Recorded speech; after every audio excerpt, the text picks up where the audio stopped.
Assalamualaikum warahmatullahi wabarakatuh. Sebelumnya perkenalkan, nama saya Muhammad Yusuf Nurdi Jananto, mahasiswa semester 7 kelas A, jurusan Penyuluhan Peternakan dan Kesejahteraan Hewan. Kali ini kita belajar pada mata kuliah pembibitan ternak dengan maksud untuk meresum materi bibit standar nasional Indonesia atau disingkat SNI. Untuk yang pertama, kita berfokus pada latar belakang. Nah, di latar belakang, untuk mencapai swasembada daging, sapi Kementan meluncurkan program swasembada daging sapi atau PSDS pada tahun 2014. Sesuai dengan Peraturan Menteri Pertanian Nomor 19 Tahun 2010. PSDS menggantikan program percepatan swasembada daging sapi atau P2SDS pada tahun 2010. Untuk itu, upaya pemerintah untuk mencapai swasembada daging sapi merupakan bagian dari 4 sasaran, yaitu pencapaian swasembada berkelanjutan, peningkatan diversifikasi pangan, peningkatan nilai tambah, daya saing, ekspor, serta peningkatan kesejahteraan petani. Untuk itu, tujuan dari program PSDS adalah optimalisasi akseptor dan kelahiran inseminasi buatan atau IB maupun kawin alami atau KA untuk meningkatkan efisiensi reproduksi, perbaikan mutu, dan penyediaan bibit sapi potong yang dilakukan oleh pembibitan pemerintah atau Balai Pembibitan Ternak Unggul atau BPTU, pembibitan swasta, dan pembibitan ternak rakyat atau Village Breeding Centers atau VBC.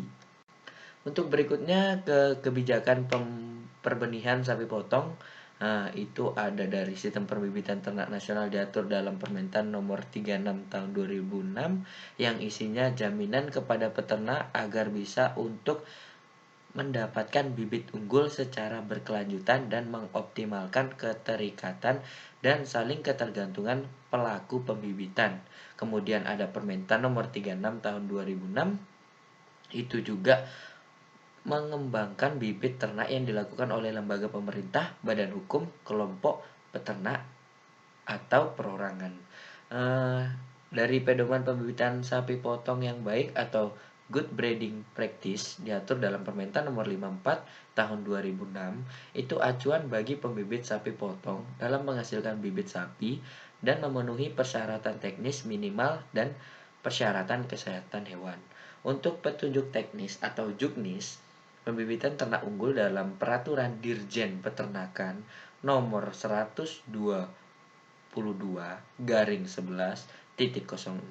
Direktorat Jenderal Peternakan 2006 sebagai acuan bagi unit pelaksanaan teknis pembibitan ternak unggul dalam melaksanakan produksi dan distribusi bibit ternak serta bagi instansi pemerintah, masyarakat maupun pelaku usaha lainnya yang memerlukannya. Ya, untuk berikutnya kebijakan perbenihan sapi potong itu SNI 01/4869 titik 1 strip 2005 tentang semen beku sapi yang merupakan revisi dari SNI 01/4869 titik 1 strip 1998. Itu merupakan standar ini dirumuskan sebagai upaya untuk meningkatkan jaminan mutu atau quality assurance. Untuk kemudian standar ini meliputi istilah dan definisi, spesifikasi, penjaminan mutu, pengemasan, pengambilan contoh semen beku di tingkat produsen dan konsumen, pemeriksaan contoh untuk semen beku sapi. Semen beku sapi adalah yang berasal dari pejantan yang terpilih, tentunya dengan yang memiliki produksi yang unggul sehingga menjadi semen beku dan disimpan di dalam rendaman nitrogen cair pada suhu minus 196 derajat Celcius pada kontainer menurut Badan Standarisasi Nasional. Standarisasi Nasional.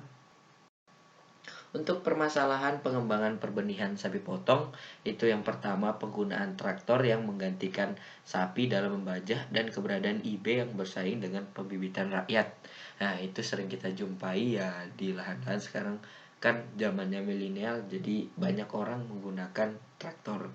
Untuk kedua, produksi semen beku untuk IB dari UPT pembibitan belum bisa memenuhi kebutuhan yang ada. Jadi kebutuhan untuk melakukan IB itu sekarang masih sangat kurang. Dan yang ketiga, sektor swasta kurang tertarik investasi dalam pembibitan sapi potong, tetapi lebih menyukai pengemukan sapi. Di mana kita menggemukkan sapi untungnya dalam 3 bulan. Nah, jadi swasta itu lebih memiliki yang mana lebih menurut mereka untung, maka itu yang akan mereka investasikan. Yang keempat, peternak kekurangan modal untuk membeli sapi potong dan alih fungsi lahan peternakan. Nah, iya seperti itulah kita tahu bahwa kesannya peternak ya kurang modal yang dia gunakan cukup buat mereka hidup, itu pun sudah alhamdulillah.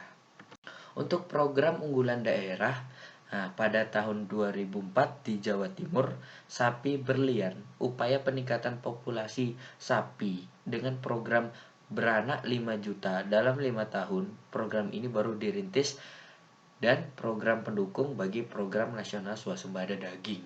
Nah, pada 2014 di Sulawesi, itu gerakan optimalisasi sejuta sapi atau GOSS.